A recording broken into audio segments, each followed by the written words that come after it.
I'm Maggie Moore, and today I'll be doing a presentation on Ambrose Bierce, or what many like to call him the wickedest man in San Francisco. We'll start with his early life, work, and residency.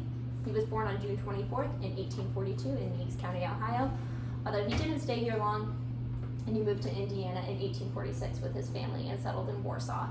He attended school there, and he also actually worked as a printer's double, which is just an apprentice for an abolitionist newspaper.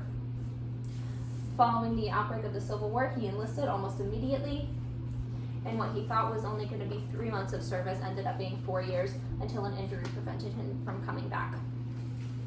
He lived in many different places throughout his life, also with a wide variety of jobs. Alabama, where he worked with the Treasury Department, San Francisco, where he became a journalist, England, where he published his first books, South Dakota, where he worked for a mining company, back to San Francisco, where he continued his literary journey, and then finally Washington, D.C., where he worked as a lobbyist. However, he did die in Chihuahua, Mexico, but more on that will come later. After the war, he was very determined to make a career in literature, so he started with journalism. He wrote for many different newspapers, such as the San Francisco Illustrated Wasp and the San Francisco Examiner.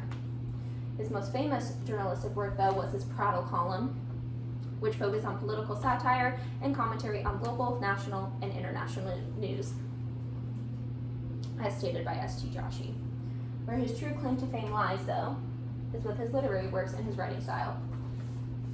He wasn't really set completely within one literary style.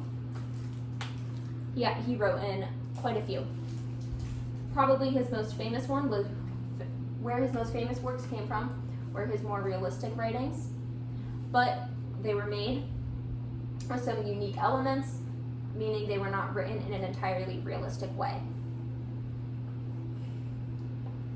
So these works of realism were intertwined with more macabre themes and darker imagery stemming from his Civil War days. His most famous one being An Occurrence at Owl Creek, which is a short story contained in his collection Tales of Soldiers and Civilians. So his stories are written with immense detail, extremely acute descriptions, and overall his work does have a theme of violence and death, and that's throughout all of his works. Even in his more realistic works, there is small elements of fantasy and supernatural.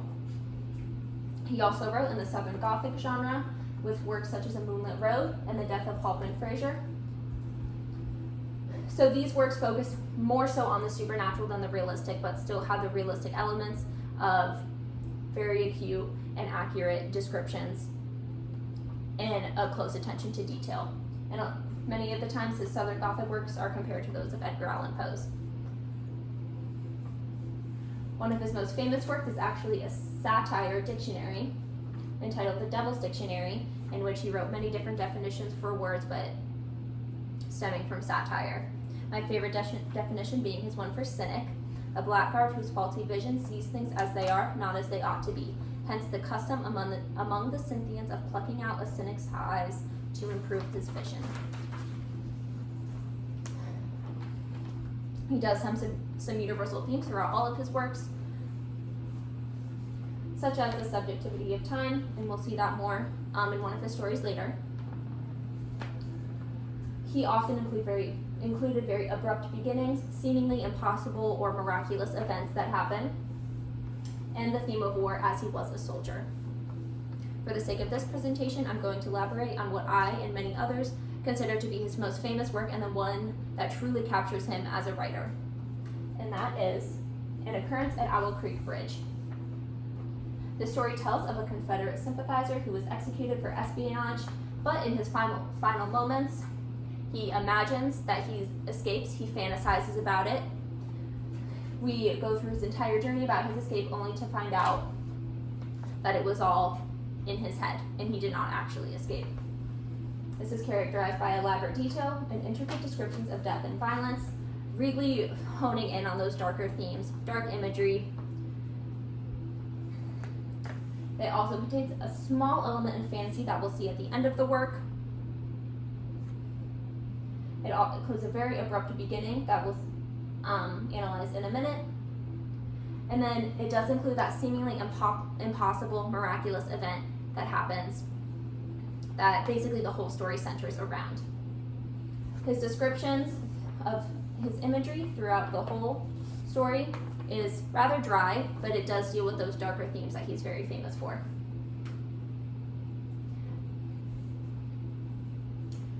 This is the opening lines to his story. This showcases his knack for writing a very abrupt beginning.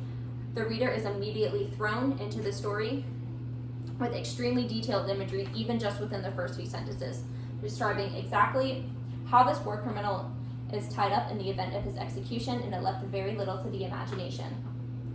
And that's a theme that we'll see throughout the rest of the story. It deals with very dark themes, wartime themes, and because he pulls from personal knowledge and experience, it makes the story a bit more personal as a whole.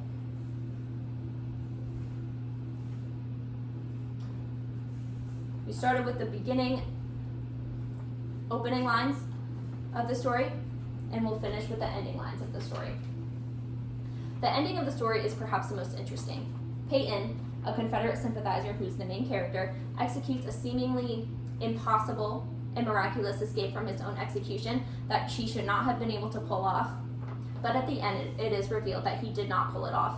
He never actually escaped, as these were his final thoughts and visions leading up to his death.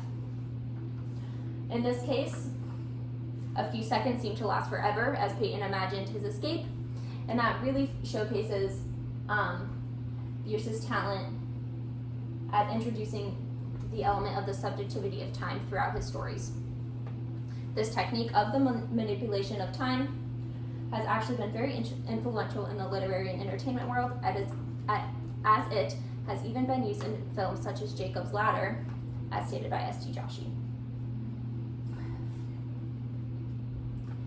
In the end, he does introduce a very small element of fantasy / supernatural in the story, as it is revealed to the reader that none of this actually happened and it took place in Peyton's own mind, and it was only ever his thoughts we were hearing, never actually happened. This does pay homage to his more gothic / horror writing style, but in a more psychological thriller way rather than an actual ghost, horror, supernatural way. So why Ambrose Bierce? Why is he important?